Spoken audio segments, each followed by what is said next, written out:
ரீசெண்டாக கிரிக்கெட் அரங்கில் நடந்த டாப் 5 பண்ணி மூமெண்ட்ஸ். நம்பர் 1, 2019 ஆஸ்திரேலியா மண்ணுக்கே போய் இந்தியா டெஸ்ட் சீரிஸ் ஜெயிச்சாங்க. புஜாரா 193 கடைசி மேட்ச்ல அடிச்சிருந்தாரு. அப்ப ரிசர்வ் பண்ணிட்டு எல்லாருக்கும் டான்ஸ் ஆட சொல்லி கொடுக்க எல்லாருமே டான்ஸ் ஆடி செலிப்ரேஷன் பண்ணியிருப்பாங்க. அப்போ புஜாராவே டான்ஸ் ஆட சொல்லுவாங்க. ஆனா புஜாராக்கு டான்ஸ் ஆட வராது. அவரும் என்ன விடுங்கடா, மானத்தை வாங்காதீங்கடா அப்படிங்கிற மாதிரி கடனுக்கு 2 ஸ்டெப்ஸை போட்டிருப்பாரு. அது பார்க்கறதுக்கே காமெடியா இருக்கும்.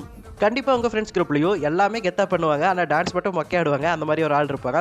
அவங்களுக்கு இந்த வீடியோவை ஷேர் பண்ணிருங்க. அவங்க பேர் என்ன அப்படிங்கறத மறக்காம கமெண்ட்ல சொல்லிருங்க. நம்பர் 2, ரீசெண்டா டெவல் பிரீவிஷுடைய நோ லுக் 6 வைரலா போயிட்டு இருக்கு. சூப்பரா ஆடிட்டு இருக்காரு. அப்படி ஒரு நோ லுக் 6 அடிக்கும்போது தான் அந்த பால திடீர்னு ஆடியன்ஸ்ல இருந்த ஒருத்தர் எடுத்துருவாரு. எடுத்துட்டு அதை தூக்கிட்டு தப்பிச்சு ஓட பாப்பாருங்க.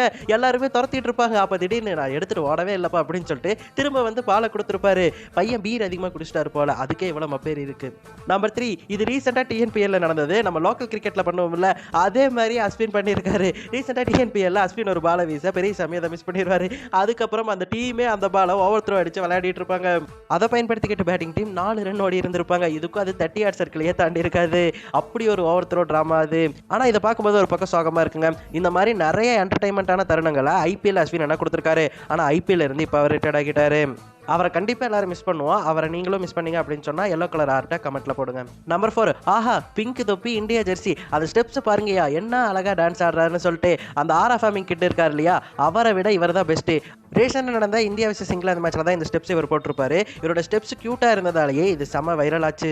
நம்பர் 5, கிறிஸ்கே இல்லாலே ஃபன்னி தாங்க. அப்படிதான் பிஎஸ்எல்ல ஒரு கேட்ச் பிடிக்க போவாரு. அது நெஞ்சோடைய பொடுக்குன்னு விழுந்துரும். நம்மளா இருந்தா அந்த இடத்துல படுத்திருப்போம். ஆனா கிறிஸ்கேல் அந்த பாலை டக்குன்னு கேட்சா மாத்திருவாரு. அதுக்கப்புறம் நெஞ்சு தேய்ச்சிக்கிட்டே டே வீரா வலிக்குதுடா அப்படின்னு சொல்லிட்டு எல்லார்கிட்டையும் பண்ணி காமிச்சிட்டு இருப்பாரு. அதை பார்க்கறதுக்கே காமெடியா இருக்கும். செம ஃபன்னியான ஆளுங்க நம்ம கிறிஸ்கேல்.